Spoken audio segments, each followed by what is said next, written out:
अस्सलामु अलैकुम वरहमतुल्लाहि वबरकातुह। मोहतरम भाइयों, बुजुर्गों, दोस्तों, ये हमारा इस्लाह मुआशरा का 585वां सबक है। मोहतरम बुजुर्गों, हमारे मुल्क में मुसलमानों की इमेज को, मुसलमानों की शबीह को किस तरीक़े से ख़राब किया जाए, हमारी जो न्यू जनरेशन है, आने वाली नस्लें, उनके जहन को मुसलमानों के बारे में किस तरीक़े से निगेटिव रखा जाए, उसके लिए बाज़ाब्ता ऐसी साजिशें, ऐसी प्लानिंग हो रही है। मुसलमान चूँकि बेचारे आपस में लड़ने झगड़ने में लगे हुए हैं, इसलिए बेहोश है, उनको पता नहीं है। इसीलिए मैंने आज ये तय किया हूँ कि मुसलमानों की आँखों पर से वो गफलत का पर्दा हटाऊँ और उनको बताऊँ कि आज हमारे यहाँ पर कुछ फ़िरका परस्त गवर्नमेंटें अपने सूबों में, अपनी रियासतों में बच्चों को पढ़ाया जाने वाला जो निसाब है, जो किताबें हैं, बाज़ाब्ता तारीख़ के साथ में छेड़छाड़ करके मुसलमानों को ऐसा पेश किया जा रहा है कि पढ़ने वाला मुसलमानों को गुंडे, मुसलमानों को डाकू, मुसलमानों को हमलावर समझे। उसके अलावा फ़िल्मों के अंदर ख़ास तौर पर मुसलमानों की इमेज को अगर कोई गुंडा दिखाना है, कोई भाई दिखाना है, कोई डाकू दिखाना है, कोई गलत काम करने वाला अगर बताना है, तो ख़ास तौर पर उसको टोपी वाला दिखाया जा रहा है या मुसलमानों के रोल दिए जा रहे हैं, ताकि मुल्क के अंदर एक माहौल ख़राब हो और एक मैसेज जाए लोगों के पास कि ये मुसलमान ऐसे होते हैं। उसी का एक हिस्सा अभी चंद दिनों पहले एक फ़िल्म, जिसको लेकर पूरे मुल्क में हमारे राजपूत भाइयों ने जो हंगामे किए, उस फिल्म के अंदर ख़ास तौर पर एक ऐसे मुसलमान बादशाह अलाउद्दीन खिलजी, जो हाफिज़ कुरान थे, तहज्जुद गुज़ार थे, 5 वक्त की नमाज़ों के पाबंद थे, उसके अलावा उन्होंने एक मदरसा कायम किया था दीन की तालीम के लिए। उनको एक खूंखार, एक दरिंदे की शक्ल में पेश किया गया, ताकि मुल्क के देखने वाले जो नौजवान हैं, मुल्क की देखने वाली जो नस्लें हैं, उनको पता चल सके कि मुसलमान बादशाहों ने इस मुल्क के अंदर कैसे जुल्म और सितम के साथ, कैसे दरिंदगी के साथ में हुकूमत की। मुसलमान बादशाह कैसे शहवत परस्त थे, किस तरह की अय्याशियाँ उन्होंने की। ये मैसेज देने के लिए हमारे मुल्क का एक प्रोड्यूसर, एक डायरेक्टर संजय लीला भंसाली, उसने एक फ़िल्म बनाई पद्मावती के नाम से, और वो फिल्म को फाइनेंस करने वाली जो कंपनी है वो मुकेश अंबानी की वायोकॉम। ये सारे लोग मिलकर इस बात के ऊपर पैसा, इस बात के ऊपर मेहनत लगा रहे हैं कि अलाउद्दीन खिलजी, जिनकी बरकत से आज ये मुल्क बाकी है, ये नादानों को तारीख़, इतिहास पता नहीं है कि अलाउद्दीन खिलजी कौन थे, उनकी बरकत से, उनकी क़ुरबानियों से ये मुल्क बचा हुआ है। ये उन्हीं की इमेज को ख़राब करके पूरी दुनिया के सामने पेश कर रहे हैं।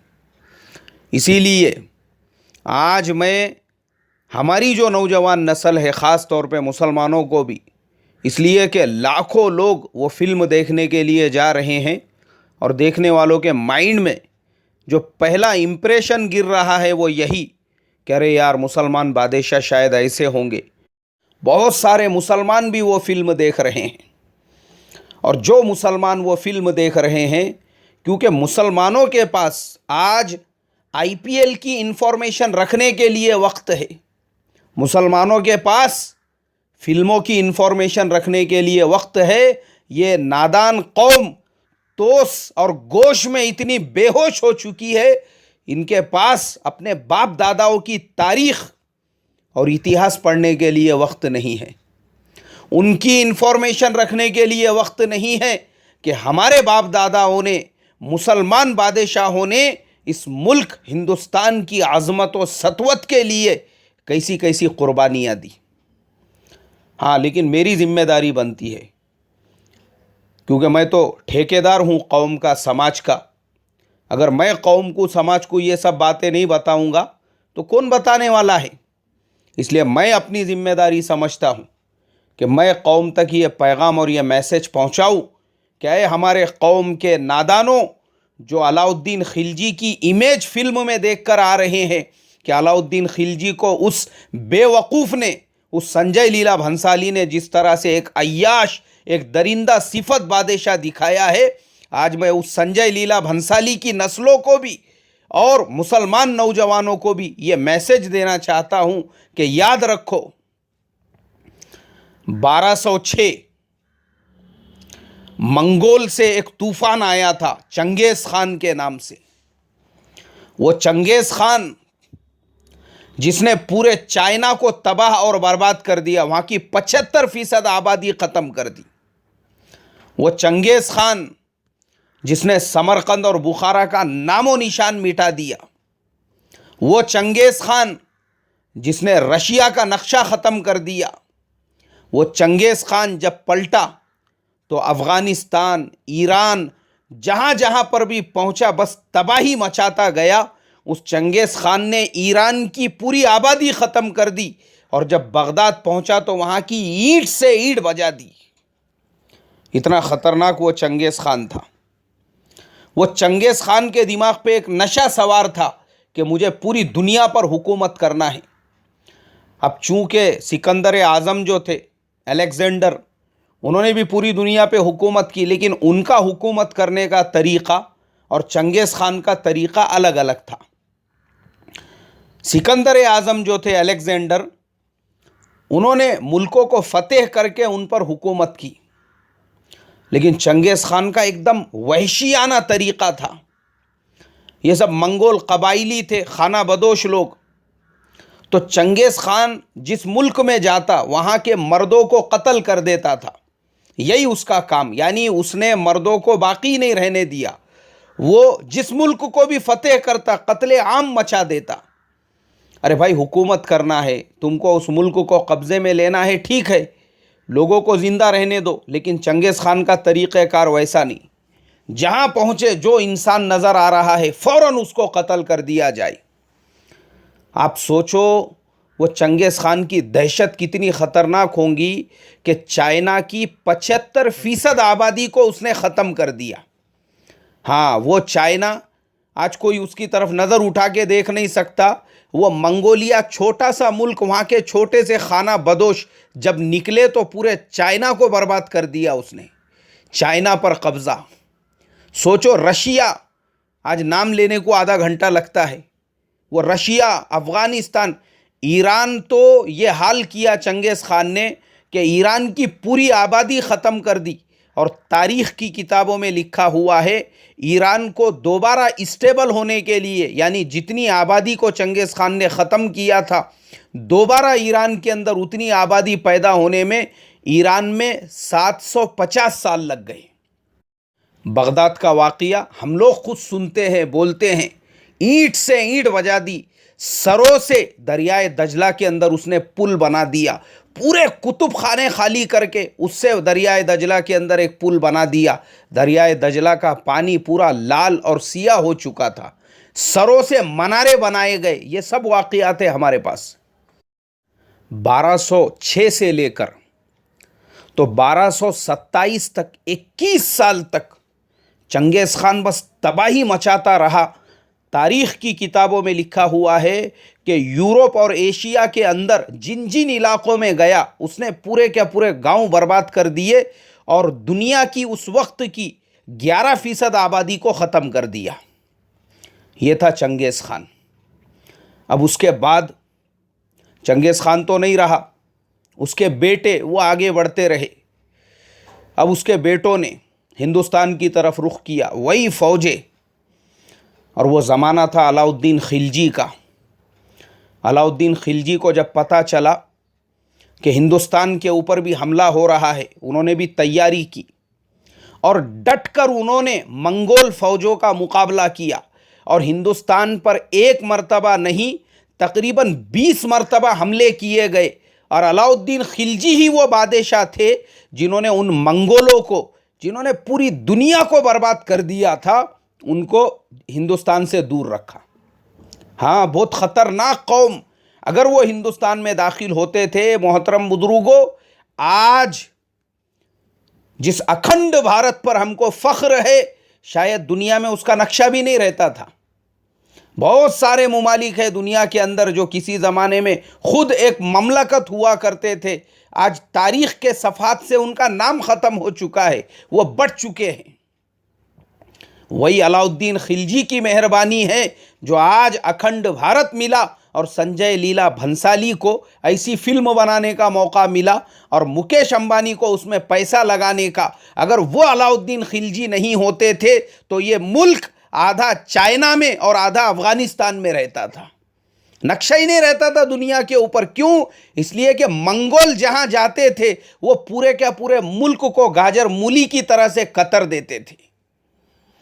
वही अलाउद्दीन खिलजी है। अगर हकीकतन देखा जाए तो अंबानी ने और भंसाली ने अलाउद्दीन खिलजी की तस्वीर अपने घर में लगाकर रोज़ाना सुबह में उठने के बाद पहला काम उनकी आरती उतारने का करना चाहिए कि उनकी मेहरबानी से ये मुल्क बचा हुआ है। तो वो उनको बदनाम करने में लगे हुए हैं, उनको अय्याश बताने में। अरे बेवकूफ़ो, अय्याश हमारे मुसलमान बादशाह नहीं थे। आज भी इतिहास गवाह है, जाओ जाकर देखो, कुतुब मीनार के पास अलाउद्दीन खिलजी रहमतुल्लाह अलैह का मकबरा है, आज भी वहाँ पर उनका मदरसा है, आज भी उन दीवारों के ऊपर कुरान की आयतें लिखी हुई है। अय्याश कौन थे?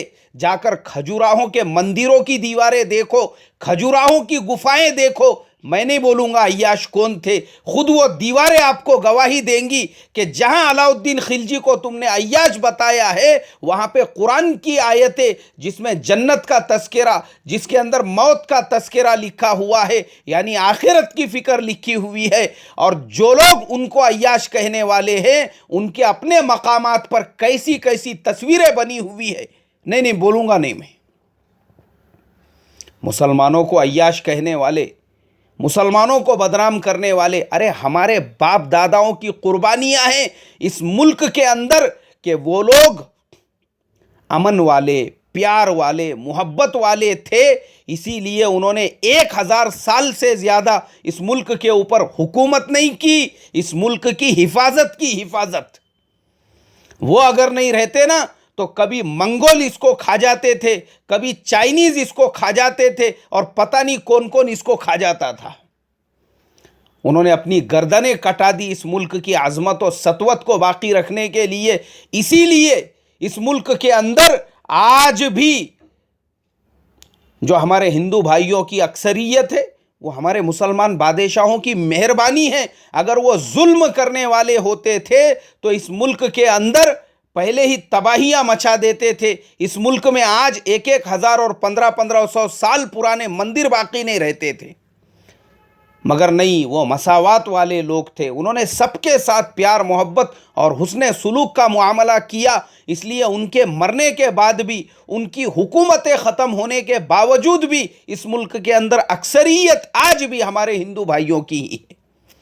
ये उनके मसावात की ज़िंदा मिसाल है। वो जुल्म करने वाले नहीं थे।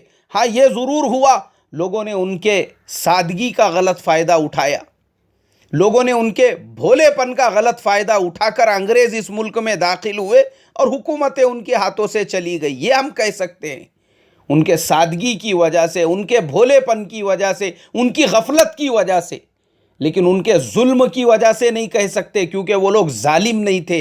तारीख़ गवाह है। इसलिए मोहतरम मुसलमानों, ये संजय लीला भंसाली के जैसे जो भामटे हैं, होना तो ये चाहिए था कि हम मुसलमान उसकी मुखालिफत करते इस फिल्म के बारे में, जिसमें उन्हें हमारे बुजुर्ग हाफिज़ कुरान, अल्लाह वाले और इस मुल्क की हिफाजत करने वाले अलाउद्दीन खिलजी रहमतुल्लाह अलैह की शबीह को, उनकी शक्ल व सूरत को जिस तरीके से बिगाड़ने की कोशिश की।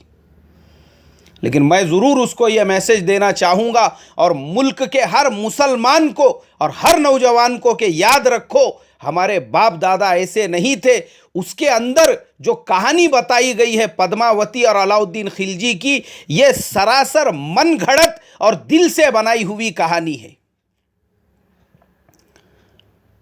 जिस शायर ने यह कहानी घड़ा, मलिक मोहम्मद जायसी उनका नाम था, वो अलाउद्दीन खिलजी रहमतुल्लाह अलैह की वफ़ात के 250 साल बाद पैदा हुए और उस वक्त में उन्होंने एक कसीदा, एक कहानी, एक नज़म लिखी और उसमें मिर्च मसाला डालने के लिए अपने दिल से यह कहानी घड़ दी।